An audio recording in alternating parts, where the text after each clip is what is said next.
వచ్చింది. Hi friends. Hi.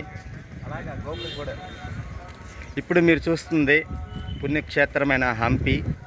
ఇది పురాతనమైంది. అందులోనూ శ్రీకృష్ణదేవరాయలకు సంబంధించి చాలా పురాతనమైన గుడి. ఎందుకంటే విజయనగర హంపి, ఇదంతా కూడా విజయనగర హంపి. ఇగో మన భుజంగరావు గారు ఇక్కడ వచ్చి 2 days అయింది, స్టే చేశారు.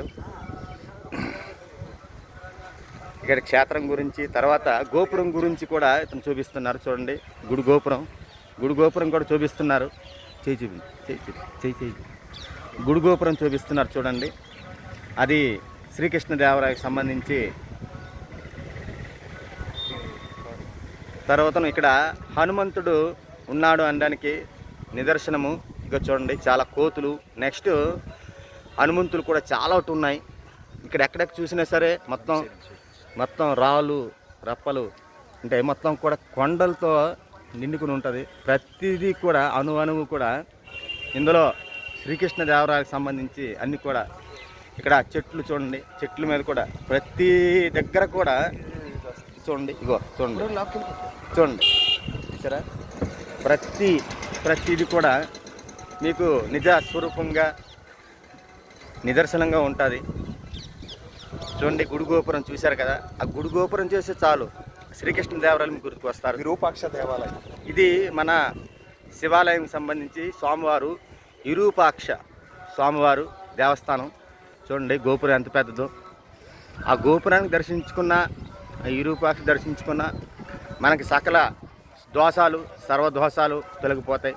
అందరూ కూడా దర్శనార్థం చేసుకోండి. తర్వాత ఇదంతా కూడా మార్కెటింగ్. అంటే అప్పట్లో శ్రీకృష్ణదేవరాయలు 360వ సంవత్సరం శ్రీకృష్ణదేవరాయలు కూడా ఇక్కడ హంపి బజార్ అంటారు వీటిని. ఇక్కడ అన్నిటి కూడా చూడండి, ఇక్కడ పువ్వులు అన్ని రకాలు కూడా మొత్తం మార్కెటింగ్. జనాలు కూడా బాగానే ఉన్నారు. అది లోన గర్భగుడి దర్శనం చూడండి. ఇదిలో ఉంది గర్భగుడి, అంత గర్భగుడిలో ఉంది చూడండి. దేవస్థానం ఎంత చక్కగా అంతా ఆంజనేయుడు చూడండి ఎంత బాగున్నాడు.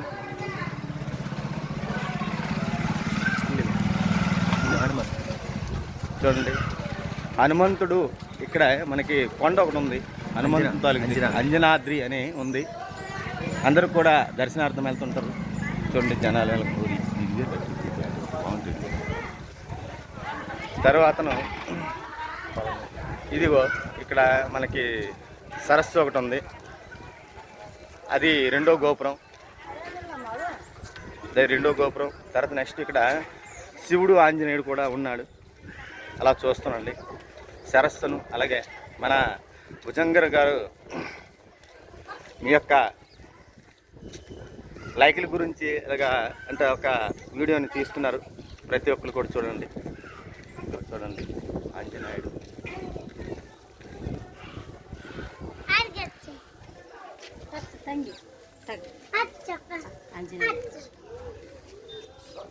ఈశ్వరుని ఇందాకో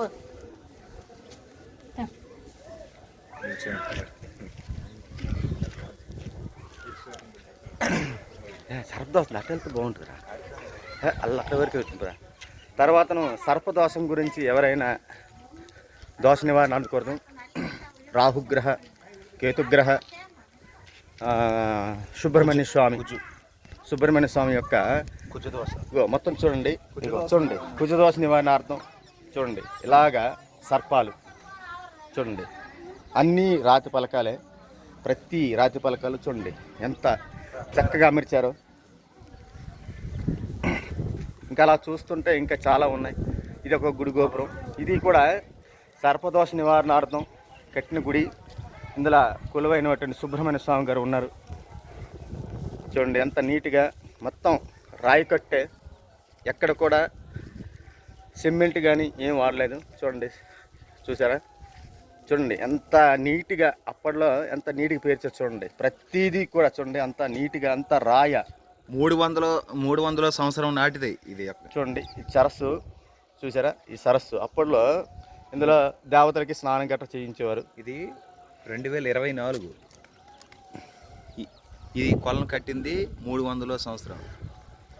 కాబట్టి ప్రతి ఒక్క భక్తులు కూడా చూడండి ఎంత బాగా కట్టారు. చూడండి చూడండి గుడి గోపురం అయితే ఏమైంది, తర్వాత చూసారా ప్రతి దగ్గర కూడా హనుమంతులు మనకి దర్శనం ఇస్తూనే ఉంటాయి.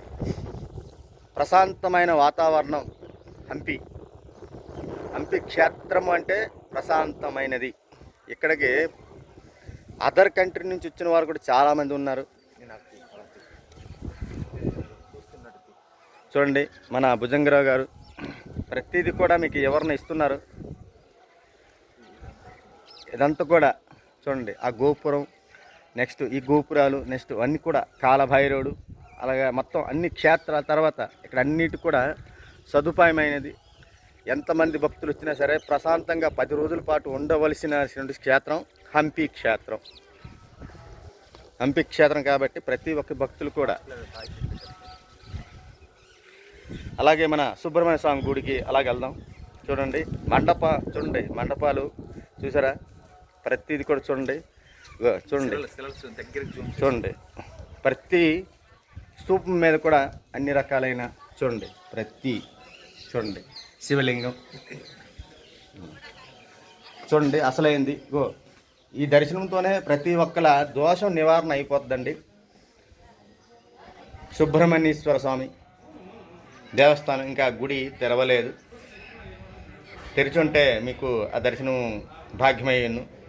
చూడండి సర్పదోష నివారణార్థం ప్రతి ఒక్కరు కూడా కళ్యాణం సంతానం కొరకు ప్రతి ఒక్కరు కూడా కళ్యాణం, సంతానం, ఇటువంటి బాధలు ఉన్నా సరే ఈ సర్పాన్ని దర్శించుకుంటే మన బాధలు తీరిపోతాయి. సర్వరోగ నివారణం, మనశ్శాంతి.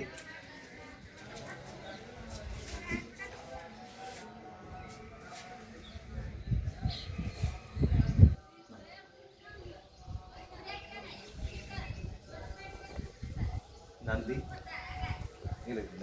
చూడండి నంది, చక్రం చూడండి శంకు చక్ర గదాధర,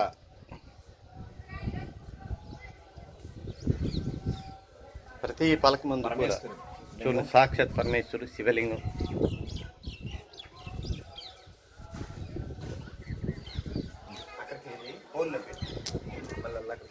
అవుద్ది నాది అవుద్ది మళ్ళీ అక్కడ